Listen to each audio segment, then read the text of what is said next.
Résumé du livre Reinventing Organization de Frédéric Laloux. Après avoir été ingénieur commercial pendant 10 ans, Frédéric Laloux est devenu coach indépendant en entreprise. Dans son livre, il s'intéresse au fonctionnement de nos organisations. Il constate qu'aujourd'hui, les entreprises sont de moins en phase avec nos attentes et besoins. Néanmoins, des sociétés avant-gardistes commenceraient à adopter un nouveau modèle d'organisation, un modèle porteur de plus de sens et avec lequel les individus pourraient exprimer leur plein potentiel. Pour ce résumé composé de 3 vidéos, je synthétiserai dans un premier temps l'histoire et le développement de nos organisations. Dans la seconde partie, j'exposerai les caractéristiques des entreprises avant-gardistes présentées dans le livre, en synthétisant leurs spécificités communes au niveau de leur structure, leur culture ou leur méthode de management.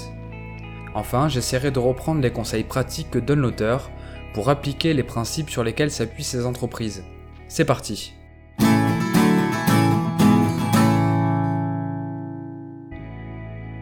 Pour comprendre le fonctionnement de nos organisations, l'auteur s'intéresse d'abord à l'évolution de la conscience humaine.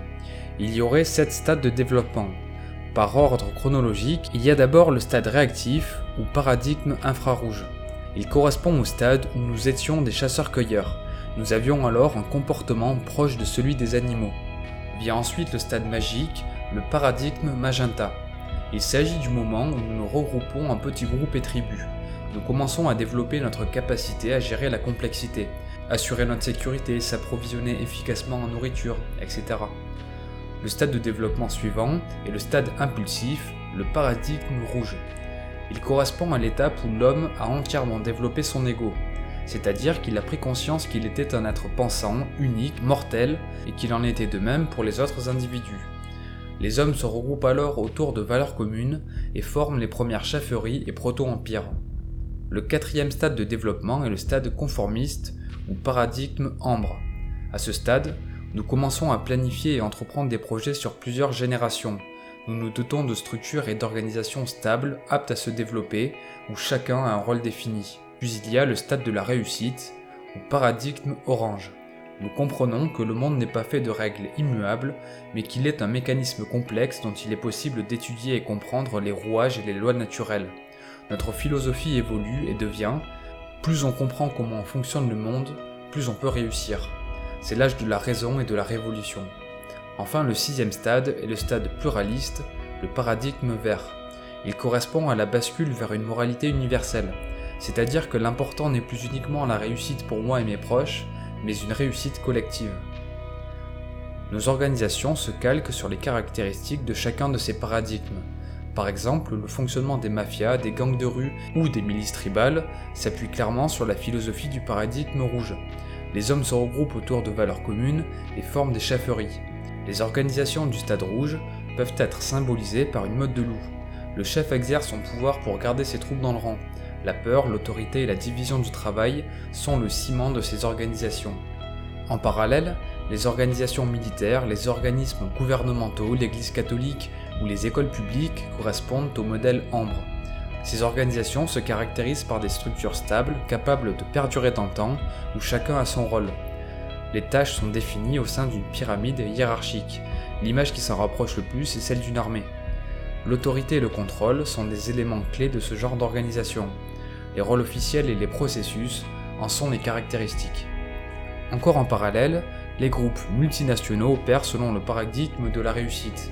Ces organisations oranges se caractérisent par l'innovation et la méritocratie. Elles valorisent le rationalisme et se méfient des émotions. Réussite, croissance et profit sont les maîtres mots. Le symbole pouvant être associé à ce paradigme est un mécanisme. Pour finir, les entreprises mettant l'accent sur l'autonomie, une culture centrée sur les valeurs et la prise en compte de toutes les parties prenantes, comme par exemple l'entreprise Southwest Airlines ou Ben & Jerry's, font partie du paradigme vert. La justice, l'égalité, la communauté, la coopération sont des caractéristiques de ces organisations. Elles peuvent être symbolisées par une famille.